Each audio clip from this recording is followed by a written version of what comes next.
talented. So once again, what does he end up with? Some weird personalities. He's not going to get along with Kyrie. Remember about 4 months ago, he was asked about Kyrie Irving, who refused to vax. He goes, I don't know, I haven't talked to him. Once again, Kevin doing his thing, super talented, walking on eggshells. But he and Harden did not get along. And I'm not saying Harden's the easiest guy to get along with. I'm not. But I'll make a prediction that Harden and Joel Embiid are going to get along better than Kevin Durant and the misfit toys that are now the Brooklyn Nets. I'll make you that guarantee. At some point, you can't live on an island.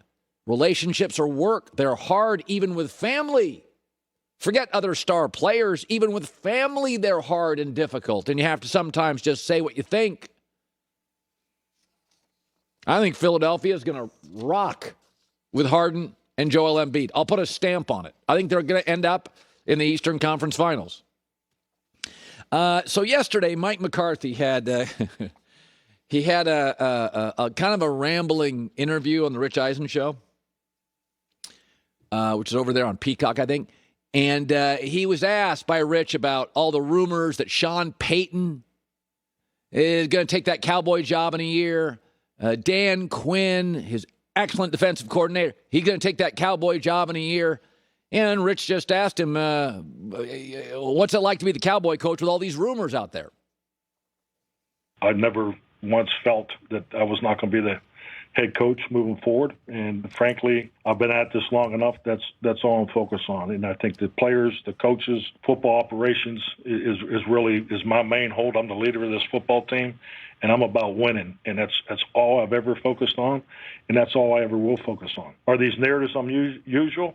Absolutely. I've never dealt with anything like this.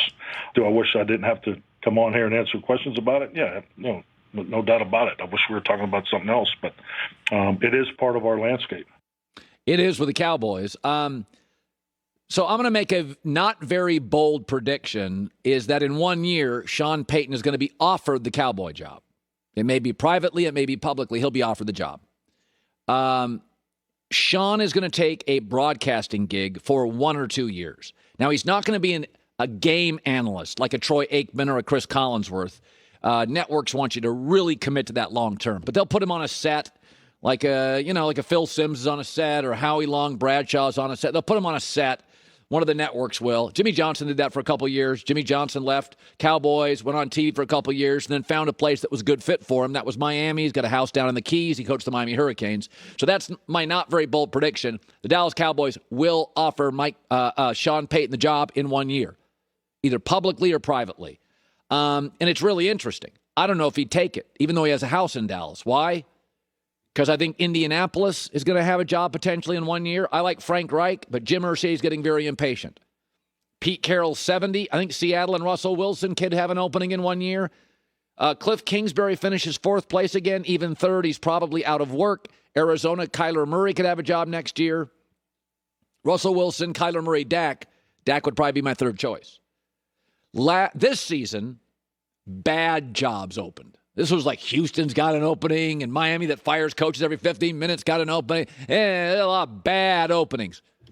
Next year, you could have Seattle. You could have Arizona. They got great quarterbacks. You could have Indianapolis. You could have the Dallas Cowboys, well-funded, well-capitalized. So, you know what I think's happening to Mike McCarthy? And I listened to the interview this morning. And I think this happens, I think it happens to a lot of people. I think it's scary for a lot of people. You get older, you get into your late 50s, early 60s, and you're in an industry, and the industry gets really young, really fast. And that's NFL head coach. We just had 36-year-old Sean McVay beat 38-year-old Zach Taylor. NFL coaching is getting really young, really fast. So is college. You can talk about Saban and Belichick. Belichick, I think, and nobody wants to say this, I think he's struggling to pivot to the new NFL, which is a weapons league. If it's always been a quarterback league, it's a weapons league. Of 7 of the last 8 teams, in fact, you can make an argument all of the last 8 teams. I don't think Green Bay has great weapons. I love Devontae, Aaron, and Aaron Jones, but I don't think they have a ton of depth. But you can argue of the last 8 teams left, all 8 are in the top 12 best weapons in the league. New England's bottom of the league. Even Belichick's struggling to pivot. And Mike McCarthy is 58 years old. And I listened to that interview, and he sounds old for 58 years old. And so it's not a bold prediction because Sean Payton, I believe, is in his 50s, but feels much more dynamic, feels much more creative. But sometimes industries, they get young fast, late night television, NFL coaching. Tech's always been young, and you feel outdated. And as I listen to Mike McCarthy, seems like a nice guy. That's what he feels like today. We got a lot. We actually have a lot going on. So the Super Bowl, the popularity of the NFL is pretty amazing because nobody thinks the Rams is a top 5 NFL brand. Nobody thinks the Bengals is a top 15 NFL brand. And they just broke all the Super Bowl records.